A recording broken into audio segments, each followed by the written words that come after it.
દેવકી જય. આપણે જોતા હતા અષ્ટાવક્રજી સમજાવે છે યદિ દેવમ પૃથકૃત્ય ચિત્ત વિશ્રામ્ય તિષ્ઠસી. અને હવે જુઓ એ વાત કરે છે ન તોમ વિપ્રાદિકો, એટલે પહેલાં જે પ્રકૃતિમાં વિકૃતિના રૂપમાં જે શરીર છે, આ જે આકૃતિ છે, એમાં એક સંસ્કાર કરવામાં આવે છે. તે શું છે? બ્રાહ્મણત્વ, સંન્યાસીત્વ.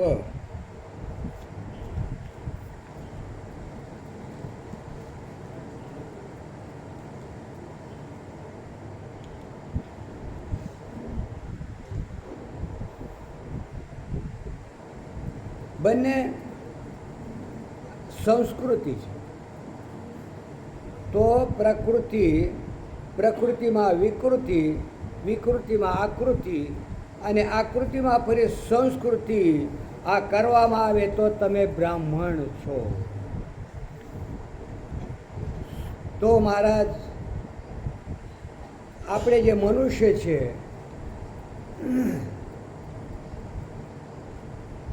બ્રાહ્મણને બ્રાહ્મણ શા માટે કહે છે? આપણે બ્રાહ્મણ એટલા માટે કહીએ છીએ કે તમે યજ્ઞ પવિત્ર ધારણ કરો, શિખા રાખો, વ્રત પોતાના જીવનમાં કરો, સંધ્યા વંદન કરો અને વેદ અધ્યયન કરો. પોતાના જીવનમાં એક વ્રત આવે એના માટે આપણે આ સંસ્કાર કરીને તમારામાં વર્ણનું આધાન કરીએ છીએ.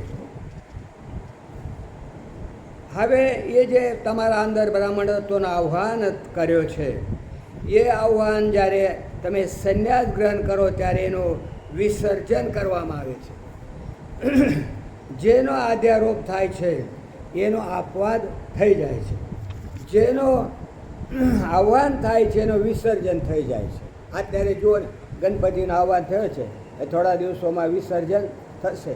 ક્યાંક ક્યાંક ચાલુ પણ થઈ ગયો છે. જે વસ્તુ પ્રયોજનના લીધે સ્વીકાર કરવામાં આવે છે એનો હેતુ પૂરો થાય, પ્રયોજન પૂરો થાય એટલે એનો ત્યાગ કરવામાં આવે છે. ચોટી પ્રયોજન માટે છે, યજ્ઞોપવિત પ્રયોજન માટે છે. એટલા માટે જ્યાં પ્રયોજન પૂર્તિ થઈ ત્યાં અપવાદ થયો.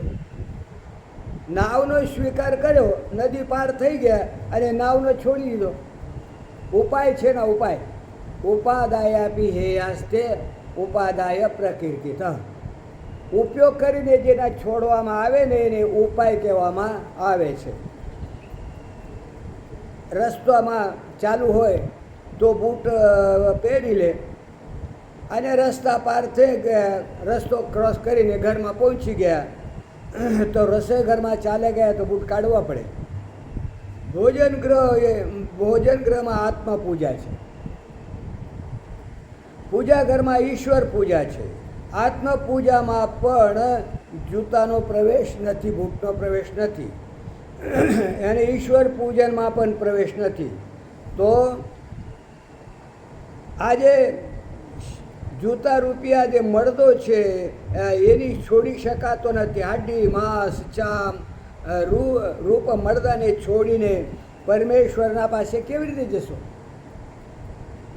એ બ્રહ્માત્મય કે રૂપ મહાન મંદિરમાં કેવી રીતે પ્રવેશ કરશો? એટલા માટે ન ત્વમ વિપ્રાદિકો વર્ણો નાશ્રમી નાક્ષગોચર.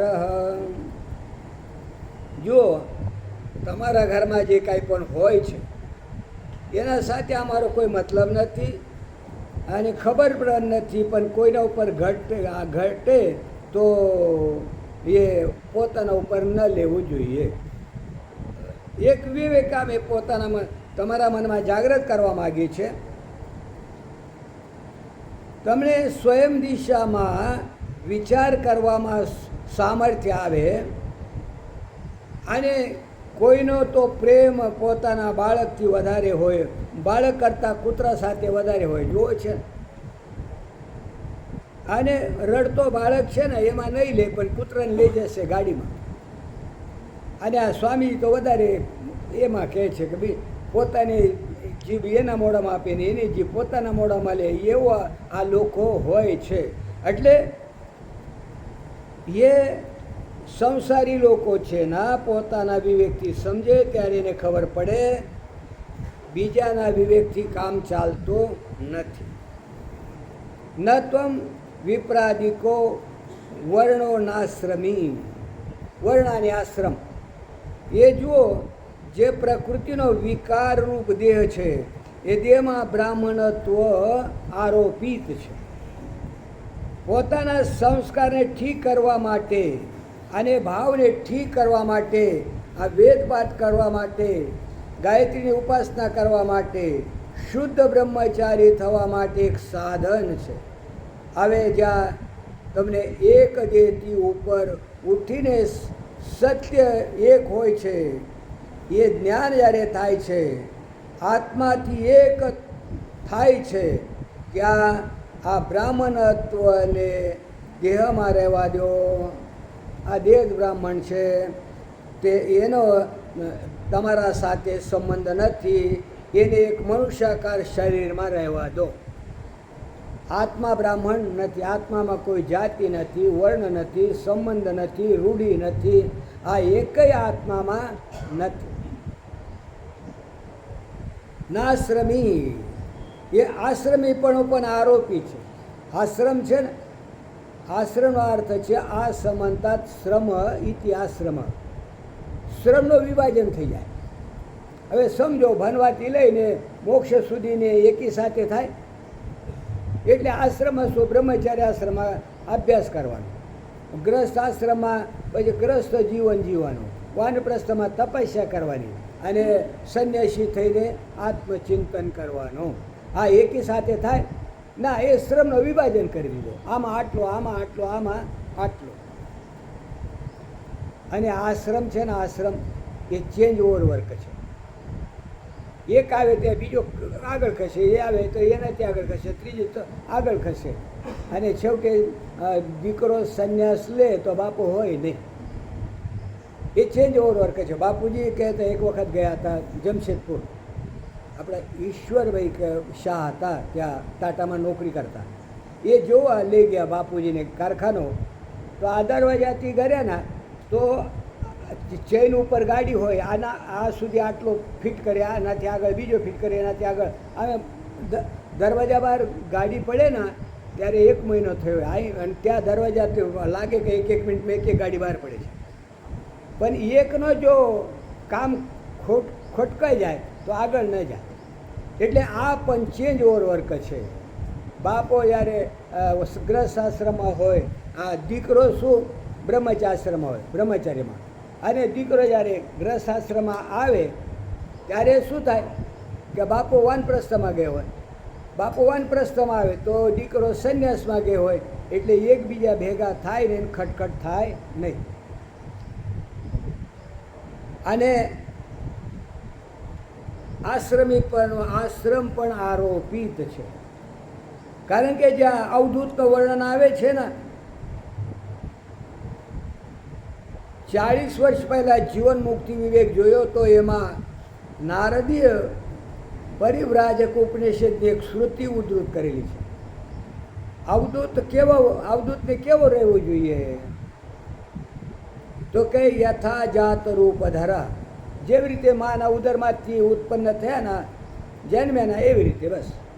એટલે જો સંન્યાસ વીર્યાહવન થાય, અને વીર્યાહવન થયા પછી કપડાં ઉતારી નાખે, યજ્ઞ પછી બધું કશું તાતનું પણ શરીર ઉપર ન હોય, અને ક્યાં સીધા જાય ઉત્તર દિશા તરફ. ત્યારે જંગલો હતા, હિમાલયમાં ગુફા, એમાં આ નીકળી જતા હતા. એટલે એ અવધૂતને કેવો રહેવું જોઈએ કે જેમ માના ઉદરમાંથી જન્મ્યા એ રીતે, એટલે કોઈ જાતનો કપડો ન હોય. અને પહેલાં મહાત્મા પાસે કોઈ જાય અને બેન સાથે હોય તો શું કરે, મહાત્મા કેળાના પાના વીંટી લે બસ. જેવી રીતે ઉત્પન્ન થાય એવી રીતે રહેવા. એટલે જેવો આંતમાં એવો મરતે સમય મનુષ્યને પણ રહેવું જોઈએ.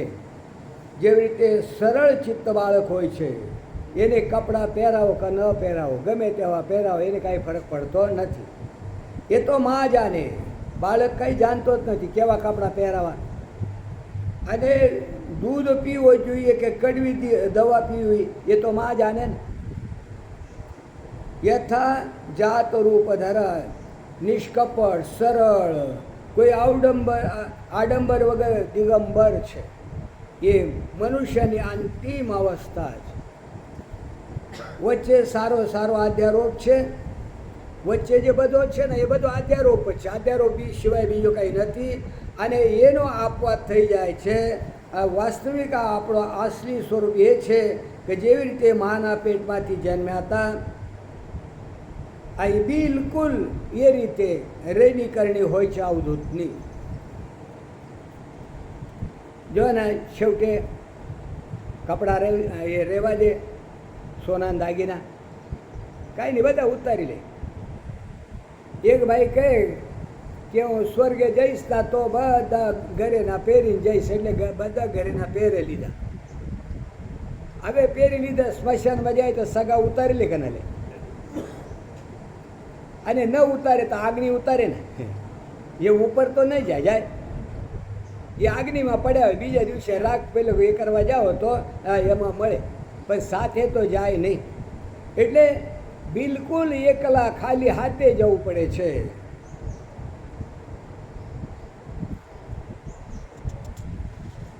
તો આશ્રમ અને વર્ણી, આશ્રમ સાધનના દૃષ્ટિકોણથી થાય છે.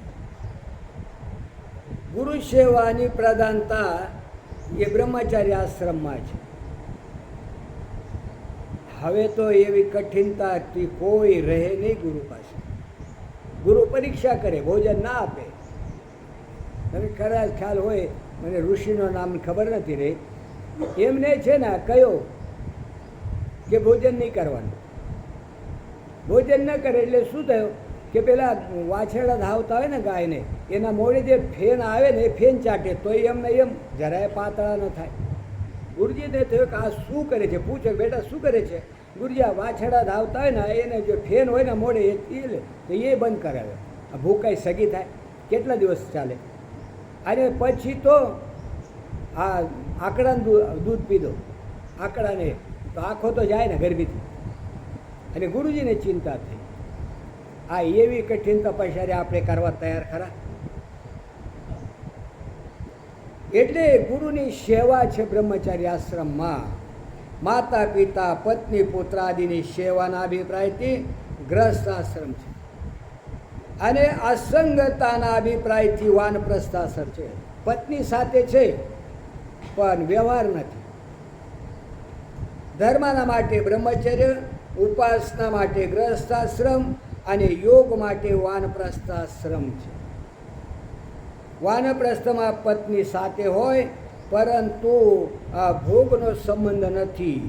યોગ તો છે પરંતુ ભોગ નથી. અને અદ્વૈતની દૃષ્ટિથી સંન્યાસ આશ્રમ છે, ત્યાં પત્ની સાથે નથી. હવે જો પોતે પોતાનામાં એ આશ્રમીપણું અને વર્ણીપણું આહ્વાન કરીને વિસર્જન કરવામાં આવે છે. એને વેદાંતની ભાષામાં અધ્યારોપાને આપવાદ કહેવામાં આવે છે. આ એને આધિકારી ભેદથી ધર્મ પણ કહે છે.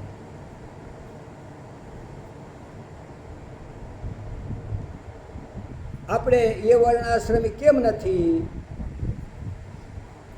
એનો કારણ બતાવે છે કે નાક્ષ ગોચર, એટલે કે કોઈ દૂરબીનથી ખુરબીનથી તમે આ 10 ગુના તમે જુઓ, એ જોવાની તાકાત એમાં હોય.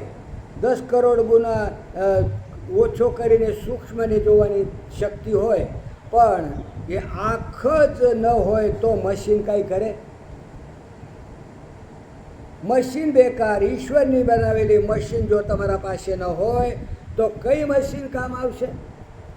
તમારી બનાવેલી જેટલી મશીનો છે એ ઈશ્વરની બનાવેલી મશીનો સાથે જોડાઈને જ કામ કરી શકે છે. એમાં બુદ્ધિ નથી, અંતઃકરણ નથી. મશીન શું કરે? કમ્પ્યુટર શું કરશે? તો વાત એ છે કે તમે કોઈ પણ ઇન્દ્રિયોના વિષય નથી. વિષય એટલે દૃશ્ય. નાક્ષ ગોચરમ, અક્ષ માને ઇન્દ્રિયો. આ ગાડી મોટર હોય ને એના બે વ્હીલને જોડવા માટે એક્સલ હોય ને, એક્સલ. આ એ અક્ષલ હોય ને એને અક્ષ કહે છે, અક્ષ. અહીંયા આત્મા અને વિષયને જોડવાના વચ્ચે આ ધુરી હોય ને એને અક્ષ કહે છે. અને આ જગતની જે પણ કંઈ ગાડીઓ ચાલે છે ને એને કહે છે અક્ષ. એ ઇન્દ્રિયો છે, એ આપણે મનોવૃત્તિ છે. એક વ્હીલને જગ્યા આ આત્મા છે અને બીજી વ્હીલને જગ્યા સંસારના વિષયો છે. તો ઇદમ અશ્રુતે ઇતિ અક્ષ. જે ઇન્દ્રિય અને વિષય બંનેને સ્પર્શ કરે છે એનું નામ છે અક્ષ. આંખ છે ને ઇન્દ્રિયોને સ્પર્શ કરે ને વિષયોને પણ સ્પર્શ કરે. ઇન્દ્રિયોને જાણે ને વિષયોને પણ જાણે. તો એમાં એ અક્ષ છે એ તમને સ્પર્શ કરતો નથી. એક બાજુ અહંકાર સ્પર્શ કરે છે અને બીજી બાજુ વિષય. અને વચ્ચે છે એ અહંકારોપલક્ષિત આત્મા.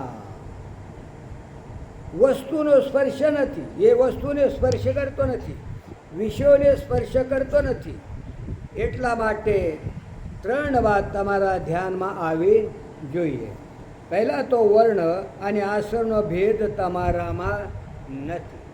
વર્ણય નથી, આશ્રમય નથી, જાતિ નથી, ધર્મય નથી, અધર્મય નથી. તમારામાં વસ્તુ કાંઈ નથી. બધા ત્યાં જ છો તમે. આ બધા સ્થૂલ દેહના છે. આ જન્મમાં જે જાતિ છે ને પહેલા જન્મમાં હતી કેમ ખબર નથી છે, આવતા જન્મમાં રહેશે કેમ ખબર નથી. એટલે આ જે આશ્રમ, આ જન્મમાં આપણે જે આશ્રમનું પાલન કરીએ આવતા જન્મે કરીએ કે નહીં કરીએ, ગયા જન્મે કર્યો કે ન કર્યો હોય, તો આ ભેદ શું આત્મામાં નથી. અરે સૂક્ષ્મ શરીરમાંય નથી, સૂક્ષ્મ શરીરની જાતિ નથી, તો પછી આત્માની જાતિ હોય. એટલે આ આશ્રમમાં વર્ણનો ભેદ આત્મામાં નથી. વર્ણ અને આશ્રમ એ થયો પક્ષ, એમાં એ તમારામાં છે નહીં, એ થયો પ્રશ્ન. અને એ નથી એ થયો નિર્ણય. અને નિર્ણય હેતુ શું છે? કારણ કે તમે અક્ષ ગોચર નથી, ઇન્દ્રિય ગોચર નથી, ઇન્દ્રિયોનો વિષય નથી. એ થયો હેતુ. વર્ણ અને આશ્રમ એમાં હોય છે જે ઇન્દ્રિયોનો વિષય થાય છે. અને તમે ઇન્દ્રિય, મન, બુદ્ધિ, અંતઃકરણના વિષય નથી. એટલા માટે તમારામાં વર્ણ અને આશ્રમ નથી. એનો અર્થ શું થાય? હવે જો એનો નિષ્કર્ષમાં ત્રણ વાતો નીકળે. અસંગોશી, નિરાકારો, વિશ્વ સાક્ષી સુખી ભવ. સાહિત્યમાં એની આધિકરણ કહેવાય છે. વિષય શું છે, એમાં સંશય શું છે, એમાં વાદી શું કહેવા માગે છે, પ્રતિવાદી શું કહેવા માગે છે, અને જજનો નિર્ણય શું છે. એ 5 વિષય હોય છે. એક ઘડિયા છે, એ વિષય થયો. એક કહે છે કે આ મારો છે, એ વાદી થયો. બીજો કહે કે મારો છે એની નથી, તો એ પ્રતિવાદી થયો. અને પૂર્વ પક્ષનો ઉત્તર પક્ષ આવી ગયો, જે વર્ણન સાંભળીને ફૈસલા નિર્ણય કર્યો કે વાસ્તવમાં આ ઘડી આમની કોની છે. આ એને આધિકરણ રચના કહેવામાં આવે છે. પૂર્વ મીમાંસા અને ઉત્તર મીમાંસા બંનેમાં જ્યારે વસ્તુનું આ પ્રકારે પ્રતિપાદન થાય છે, નૈયાયિક લોકો 5 બાદ બીજી માને છે.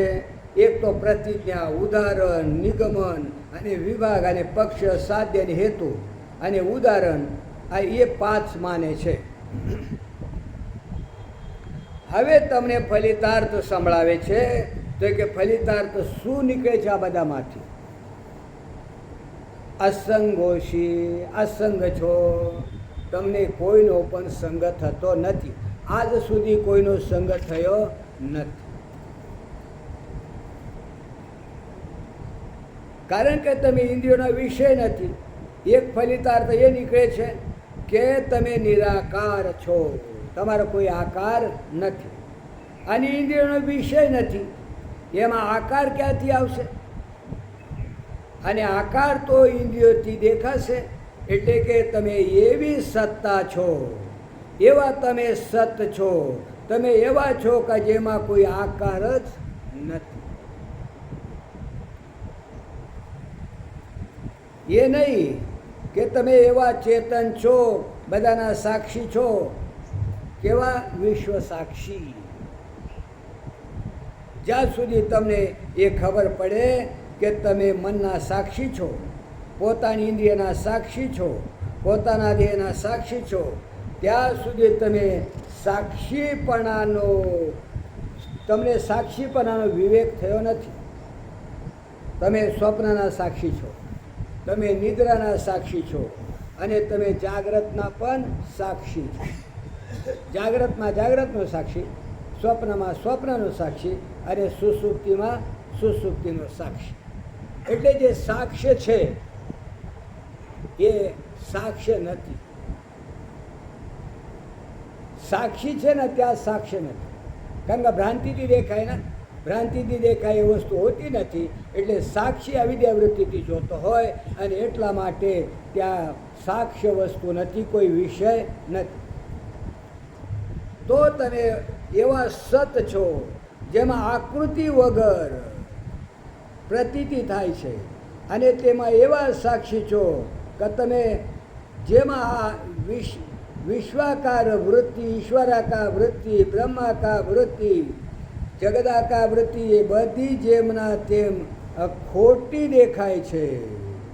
બધું ખોટું છે, એ વાસ્તવિક નથી. જ્યાં દેખાય ત્યાં ત્રણેય કાળમાં નથી.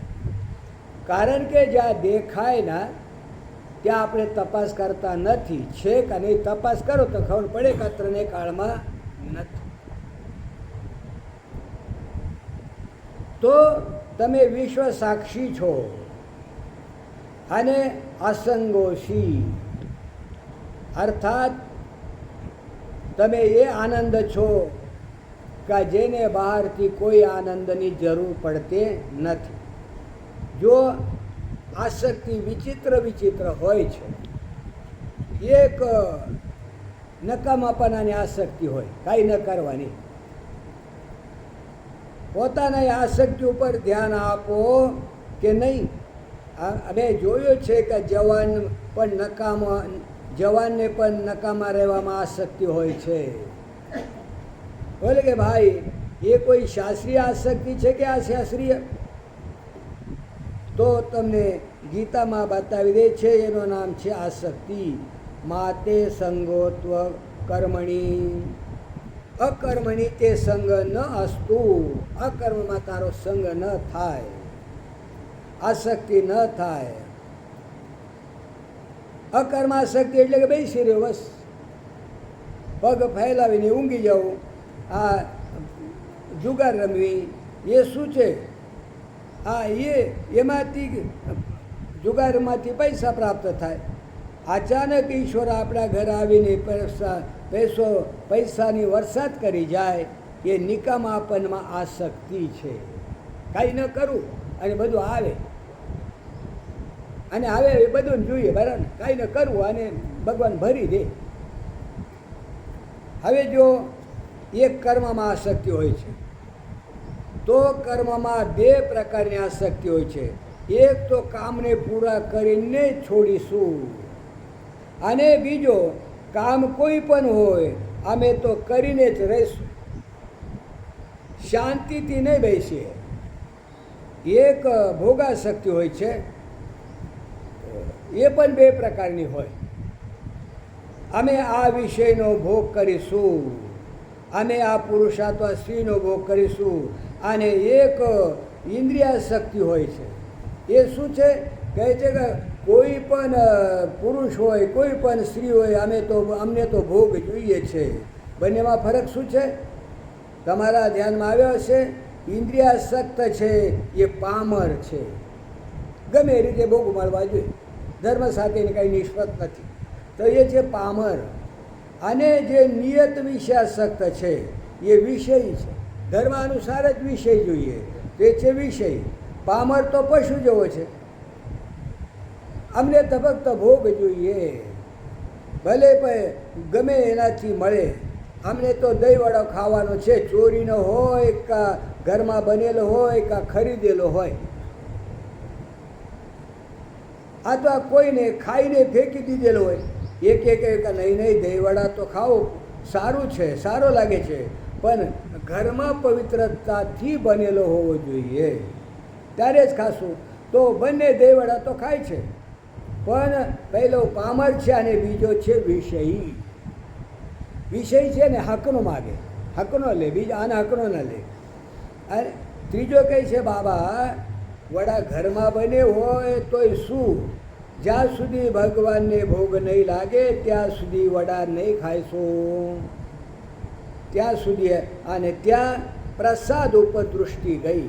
તમે જુઓ ને, પ્રસાદ છે ને, હાવ એક સાકરનો દાનો હોય, પણ લો પ્રસાદ તો ગમે એવો શેઠ હોય ને કરોડપતિ તો હાથ નીચે ધરે પ્રસાદ માટે, અને તમે 5 રૂપિયાના હાથમાં મૂકો ને કહો કે લે શેઠ આ ચા બી પીવો તો લેશે. એટલે પ્રસાદ ઉપર દૃષ્ટિ જાય ને.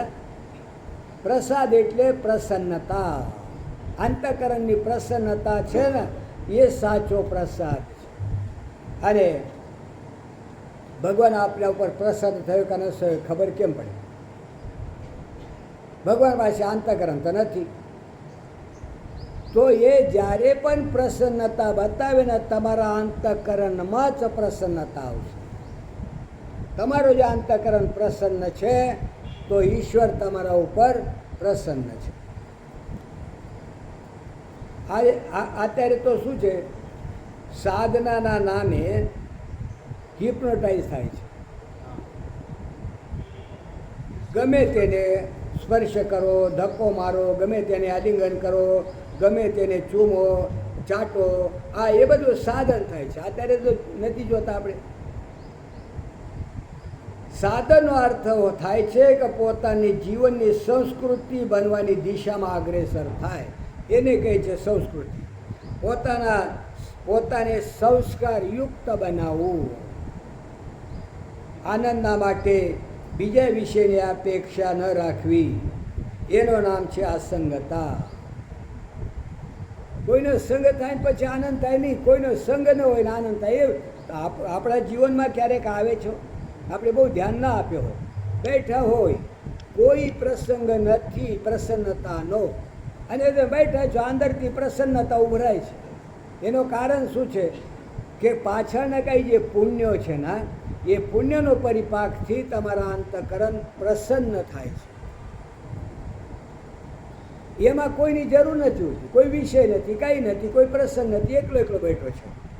જો બીજા વિષયોની અપેક્ષા રહે તો સંગ થઈ જશે. આનંદ માટે આત્માના સિવાય બીજી કોઈ વસ્તુની અપેક્ષા નથી, કોઈ જરૂરત નથી. એનું નામ છે અસંગતા.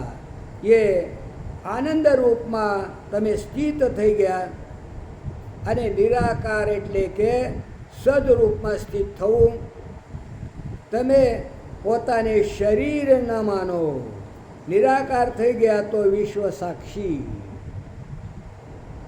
એટલે કે ચિહ્ન માત્ર થઈ ગયા. અને તીનો ત્રણ નથી, એટલા માટે અદ્વય છે, અદ્વિતીય છે. તમે નિરાકાર સત, અસંગ આનંદ અને સાક્ષી ચેતન અને અદ્વય માટે તમે શું છો? બ્રહ્મ. તે સ્વરૂપને જો જાણવામાં આવે ના તો બધી ઉપાધિ નિવૃત્ત થઈ જાય, કોઈ પણ જાતની ઉપાધિ ન રહે. હવે આશી પદનો અર્થ કરે છે. આશી અસંગોશી નિરાકારો વિશ્વ સાક્ષી સુખી ભવ.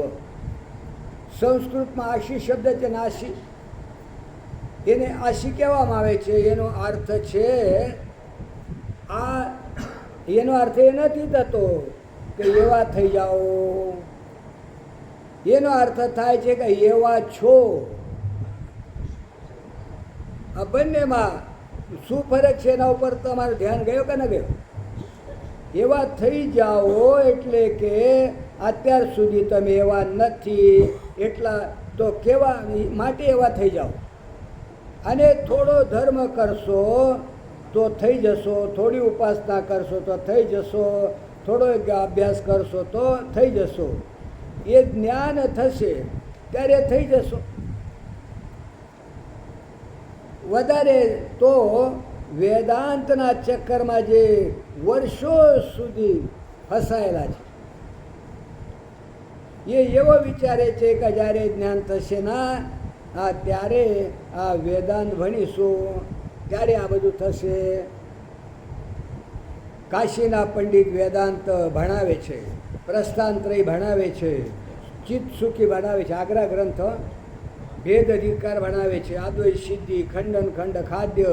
અને એને વાત કરો તો કે મહારાજ આ બધું તો અમારા ભાગ્યમાં ક્યાં,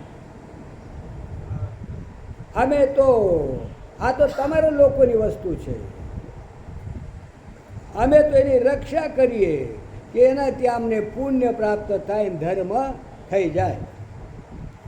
અમે તો પરંપરા ચલાવીએ છીએ, બાકી અમને અમારા ભાગ્યમાં ક્યાં એવો એ લોકો આટલા વિદ્વાન હોવા છતાં કહે છે. બૌદ્ધિક વિદ્વત્તા અલગ વસ્તુ છે અને બાદ થયા પછી રહે એ અલગ વસ્તુ છે. એ વિદ્વત્તા ન કહે ત્યાં, કારણ કે સ્વરૂપ છે. એ એક વખત આવરણ થાય પછી ભાન થાય પછી કંઈ થવાપણું કે જવાપણું નથી. તો જુઓ, આશીવિતો બોલવામાં આવે છે એનો અર્થ એ નથી થતો કે તમે ધર્મ કર્યા પછી, અંતઃકરણ શુદ્ધ કર્યા પછી, ઉપાસના કર્યા પછી, યોગ કર્યા પછી જ્ઞાન થઈ જશે. એના પછી તો એવો થઈ જશે. વેદાંત કંઈક થવા માટે નથી, કંઈક કરવા માટે નથી, કંઈક પ્રાપ્ત કરવા માટે નથી. વાસ્તવમાં કંઈ કરવાનું નથી, કંઈ પણ પ્રાપ્ત કરવાનું નથી. ન કંઈ છોડવાનું છે, ન કંઈક થવું છે. જેમના તેમ જેવો છે એવો મામલો છે એવો માત્ર બતાવે છે વેદાંત. કંઈ બનાવે નહીં, બગાડે પણ નથી.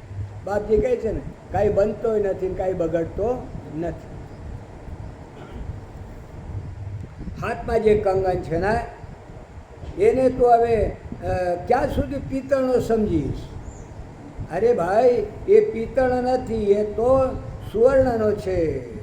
તારી ભૂલ છે, તું એને 5 રૂપિયાનો સમજે છે, અરે તો સેંકડો રૂપિયાનો છે. વેદાંત સિદ્ધ વસ્તુનું નિરૂપણ કરે છે. વેદાંત છે એ સિદ્ધ વસ્તુનું નિરૂપણ કરે છે, ઉત્પન્ન કરી અથવા નાશ કરીને નહીં. આ જે સાધન છે ને,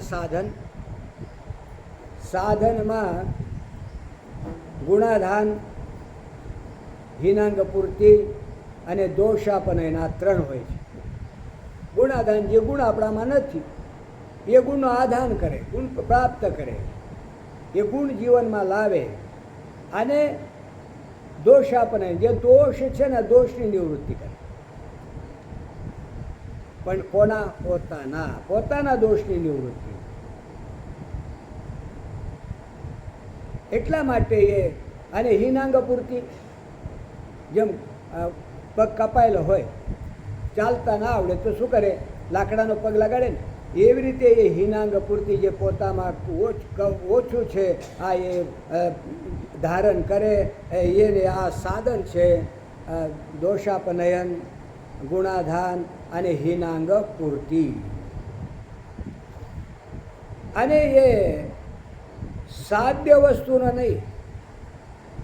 વેદાંત સાધ્ય વસ્તુનું વર્ણન નથી કરતો, તો પોતાના આત્માથી બ્રહ્મ બનાવવાની કોઈ યંત્ર, કોઈ રસાયણ, કોઈ વિદ્યા, વિજ્ઞાન એ વેદાંત નથી. કારણ કે એના દ્વારા બધું બને ને. એટલે આ આત્માને બનાવવાની વાત નથી ને. તો જે તમે છો એને બતાવનારો છે વેદાંત. જેવા છો એવો. જીવ બ્રહ્મની એકતા સિવાય વેદાંત કંઈ કરતો નથી, એ જ બતાવે બસ. અને એ એકતા બીજા કોઈના દ્વારા પણ લક્ષિત થતી નથી. એક વેદાંત જ આ એને લક્ષિત કરાવી શકે છે. એના માટે શાસ્ત્રના બે વિભાગ છે. એક વિધિપરક શાસ્ત્ર છે, ધર્મશાસ્ત્ર, એ વિધાન છે, આમ કરવું આમ ન કરવું, વિધિ નિષેધ છે એમાં. અને એક વસ્તુ નિરૂપણ શાસ્ત્ર છે, જેવી વસ્તુ છે ને એવું નિરૂપણ કરે. વસ્તુ તંત્રજ્ઞાન જેને કહેવામાં આવે છે. જેવી વસ્તુ છે એવો જ જ્ઞાન થાય. તમે ગમે એટલો મહેનત કરો, આ ઘડિયાળ પડે છે ને કહો કે ડોલ છે, ડોલ છે, ડોલ છે, તો ડોલ થઈ જશે કે ના? એના આકારે જ્યારે વૃત્તિ થશે ને ઘડિયાળનો જ જ્ઞાન થાય, બીજો જ્ઞાન ન થઈ શકે. એટલે એ જેવી વસ્તુ છે એવું નિરૂપણ કરે છે. શાસન અને સંશન બંને વિભાગ છે. શાસન છે ને એ નિર્વાણ વિભાગ છે, નિર્માણ વિભાગ. અને સંશન છે આ એ પ્રમાણ વિભાગ છે. એ પ્રમાણ દ્વારા સિદ્ધ કરીને બતાવે, કરે કંઈ નહીં. એટલે કર્મેન્દ્રિય છે નિર્માણ વિભાગ છે, અને જ્ઞાનેન્દ્રિય છે પ્રમાણ વિભાગ છે. જ્ઞાનેન્દ્રિય દ્વારા જાણી શકાય છે. જ્યારે જયદયાલ ગોવિંદ કહેતા કે કર્મથી પણ આજ્ઞાની નિવૃત્તિ થાય, જ્ઞાન થાય, તો આખંડનંદજીને પહેલો પ્રશ્ન પૂછે કે કર્મ કયો પ્રમાણ છે? જ્ઞાન તો પ્રમાણથી થાય ને. તો કર્મ કયો પ્રમાણ? એ કહે પરંપરા. પરંપરા બરાબર છે, પણ સાક્ષાત જ્ઞાન તો પ્રમાણથી થાય, કર્મથી ન થાય. તો એ જે વેદાંત છે ને એ શાસન નથી. આમ કરો આમ ન કરો એવું ન કહે. ધર્મ તો અનુશાસન છે, યોગ અનુશાસન છે, ભક્તિ અનુશાસન છે. એમાં આવો કરવું આવો ન કરવું એમાં આવે. વેદાંત અનુશાસન નથી, સંશન છે. સંશન એટલે વર્ણન. જેવો તત્વ છે એવો તત્વનું વર્ણન આ વેદાંત કરે છે. એના સિવાય જેવો તત્વ છે વર્ણન બીજો કોઈ નથી કરતો. આ આજ્ઞા નથી. એ બતાવે છે સંધ્યા વંદન કરો એ આજ્ઞા છે, યજ્ઞ કરો એ આજ્ઞા છે, ઈશ્વરી ઉપાસના કરો એ આજ્ઞા છે, પ્રાણાયામ કરો એ પણ આજ્ઞા છે. અને વેદાંત આયમાં આત્મા બ્રહ્મ અહીંયા આજ્ઞા નથી. એ તત્વમ બ્રહ્માશી બતાવે છે, તું જ બ્રહ્મ છે બતાવે છે. એ સાતવા આકાશમાંથી કંઈ ટપકતો નથી. પણ ઘણા વેદાંત એવા છે કે જેને આ ખબર નથી. એ બીજાને બતાવે ને ત્યારે ખબર પડે કે આને કાંઈ ખબર નથી. આજે સંતોની પરંપરા છે, એ લોકોને ન સંતોની પરંપરા છે, ન ગુરુની પરંપરા છે, ન શાસ્ત્રની પરંપરા છે. એ મોક્ષની ઉત્પાદ્ય માને છે, મોક્ષ ઉત્પન્ન થાય છે. પણ યદ કૃતકમ તદનિત્યમ, જે ઉત્પન્ન થાય છે કરવામાં આવે ને એ અનિત્ય છે, કાયમી નથી. એ દૃષ્ટમ તન નષ્ટમ, જે પણ દેખાય છે ને એ વખતે જ નષ્ટ છે, એ વખતે જ નથી. તો બંધને નિવર્ત્ય માને છે, નિવર્ત્ય. મોક્ષ અત્યારે નથી, આગળ થશે. અત્યારે બંધન છે માને છે, અને આગળ નિવૃત્ત થશે. અત્યારે તમે આત્મા નથી, થઈ જશો. અષ્ટાવક્રજી મહારાજ કહે છે કે અસંગોષી નિરાકારો વિશ્વ સાક્ષી સુખી ભવ. તું તો અસંગ છે. એટલે એનો અર્થ તમે નિરાકાર છે. નિરાકારને કોઈનો સંગ થતો નથી. અને વિશ્વ સાક્ષી છો, તમે ચેતન છો, માટે તમારામાં દુઃખનો પણ લેશ નથી. અસંગતા એ તો આત્માનો સહજ સ્વરૂપ છે. દોરડીનો સ્વરૂપ સહજ અસંગ છે સર્પથી. એને સર્પનો સંગ થતો નથી. છીપલી અસંગ છે રૂપથી. રૂપ એનો સંગ સ્પર્શ કરી શકતો નથી. પ્રતીત ભલે થાય પણ ત્યાં નથી. જેવી રીતે વ્યવહાર દૃષ્ટિથી તમે અસંગ છો એ વાત પણ આપણે નાનપણથી જાણીએ છીએ. કેમ કે કોઈના સાથે આસક્તિ થઈ 2 દિવસ, કોઈના સાથે કલાક 2 કલાક, કોઈના સાથે મહિના 2 મહિના, કોઈના સાથે વર્ષ 2 વર્ષ, પણ એ બધું છૂટી જાય છે. એવો લાગે કે બસ આ સાથે ભણીએ છીએ ને, જિંદગીભર સાથે રહીશું, પણ રહે ના. કારણ કે તમે અસંગ છો. કેટલાય તમારા જીવનમાં આવ્યા અને કેટલાય છૂટ્યા. કેટલા પ્રસંગ એવા હશે કે તમને અત્યારે યાદ પણ નથી. ગમે એટલા વર્ષના સંગ હોય પણ તમે અસંગના અસંગ છૂટી જાય છે. આ રેલવેમાં મળે અને કેટલી આસક્તિ થાય. જ્યારે જૂના પરિચિત છે ને અમારા ઘરે આવજો અને સ્ટેશન આવે ને ત્યારે ઉતરી પડે રે. અને પેલો કહે કે ના ના અત્યારે ઉતારતા આવીશું તમારા ઘરે આવો. એ ઉતરે નહીં, કારણ કે અસંગ છો. આ સંગ તો થોડા સમય માટે છે અને અસંગતા એ પોતાનું સ્વરૂપ છે. આ એ વર્ષોના વર્ષો છે. એવો ખબર પડે છે કે આના વગર તો અમે મરી જઈએ, આના વગર જીવી ન શકીએ. આજે અંતઃકરણ આના સ્મરણ વિના નહીં રહી શકે, પણ અત્યારે પણ છે. એનું નામ છે અસંગતા. અસંગતા છે સમજવાની છે. અસંગતા વ્યવહારમાં દેખાડવાની વાત નથી. સમજો, કોઈ શેઠ વેદાંતનો અભ્યાસ કરતો હોય, મહાત્માભાઈ જતો હોય અને એ પછી ફેક્ટરીમાં જાય ને ત્યારે એમ કહે આપણે તો ક્યાં પડી છે કાંઈ, આપણે તો અસંગ છીએ. ફેક્ટરી ચાલે? પહેલાં મજૂરો કામ કરે ના, એને બતાવવાની ન હોય. એ તો અંદર હોય અસંગતા. અને અસંગતા એ તમારું સ્વરૂપ છે, બતાવવાની વસ્તુ જ નથી.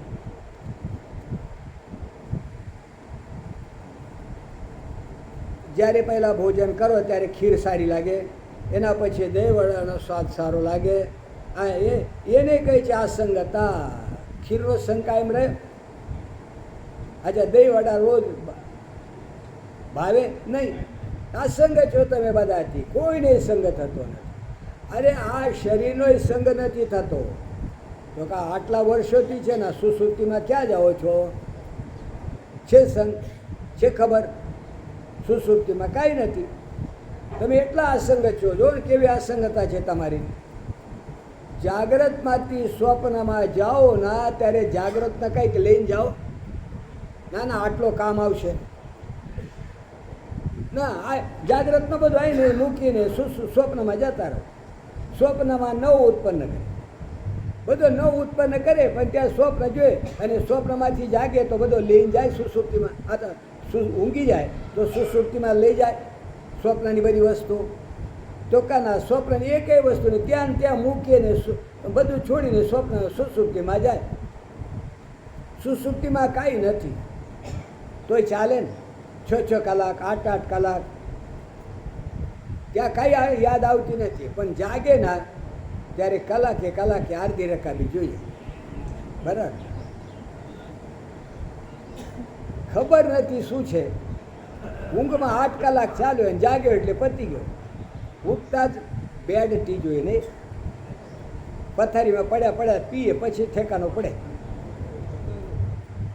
સુસુપ્તિમાં ક્યાં ગયો? તો ઊંઘમાં તો કઈ 8 કલાક કોઈ પૂછાય ન કરી, કોઈ કંઈ યાદય નથી આવ્યો. તો તમે કેટલા અસંગ છો? કોઈનો સંગ થાય જ નહીં.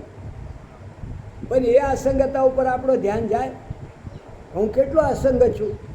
આ બધા વગર મારો ચાલે 8 કલાક. અને રોજનો અનુભવ. રોજ આપણે બધા ત્યાગ કરી બધાને છોડી દઈએ. રોજ પ્રલય થાય. કોઈ પ્રલયમાં કોઈ સાથે હોતો નથી અને તો પણ આપણો ચાલી જાય છે. એટલે આપણે અસંગ છીએ.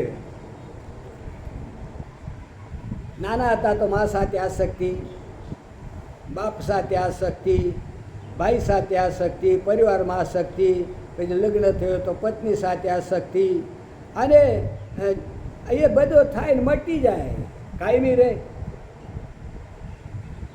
આત્મા જે પરમ પ્રેમાસ્પદ છે, આત્માથી વધારે પરમ પ્રેમાસ્પદ કોઈ છે જ નહીં. સ્વપ્ને હોય મીટ ગયે, રહ્યો સાર કો સારા. આ સ્વપ્ન છે, આ જાગ્રત સ્વપ્ન, સુસુપ્તિ સ્વપ્ન, સ્વપ્ન કેટલી વખત આવ્યા અને કેટલી વખત ગયા. ભાગવતમાં તો બહુ સ્પષ્ટ કહે, ત્રયે સ્વપ્ન, ત્રણ સ્વપ્ન છે. જાગ્રત સ્વપ્ન અને સુસુપ્તિ સ્વપ્ન. કારણ કે તમને એમ લાગે છે કે હું જાગ્યો, પણ ના, તમે એક સ્વપ્નમાંથી બીજા સ્વપ્નમાં ગયા છો. એમાંથી લાગે કે જાગ્યો, પણ એમાંથી બીજા સ્વપ્નમાં ગયો. આ વારા પરથી ત્રણેયમાં આવે. ત્રણેય સ્વપ્ન છે કે વાસ્તવિક નથી. પણ જો લાંબો આવે અને એમાં જો આસક્તિ થાય તો પછી આ એ જાગ્રત થઈ જાય છે. એક ધોબી એનો દિવસે કપડાં ધોવાનું કામ કરે અને રોજ રાત્રે એક જ સ્વપ્ન આવે, રાજા બની જાય. અને રાજા બને એટલે પછી રાણી, સેવકો, નાન તેન બધું હોય ને ખાટ, એટલે એને એ સત્ય થઈ ગયો સ્વપ્ન. અને જાગૃતિ થાક્યો, ક્યારે આ ઊંઘ આવે ને ક્યારે સ્વપ્ન આવે, કારણ કે સ્વપ્નમાં સત્યત્વ બુદ્ધિ થઈ ગઈ છે. એટલે આ સ્વપ્ન મિથ્યા હોવા છતાં જો વારંવાર આવે તો સત્ય થઈ જાય. પણ સારો છે કે આપણે કાયમી સ્વપ્ન આવતો નથી, અને જાગ્રતમાં એને એ જ આવે છે. આવે ને કાલના જેવો આજ આવે કે ના, અને પહેલાં સ્વપ્ન અવસ્થામાં બદલાઈ જાય. એટલે આ જીવનમાં જે અસંગતા છે, એ અસંગતા સહજ છે, એ સ્વપ્ન છે, આવે અને આવીને જતા રહે છે. તો અસંગોશી, તમે કોઈને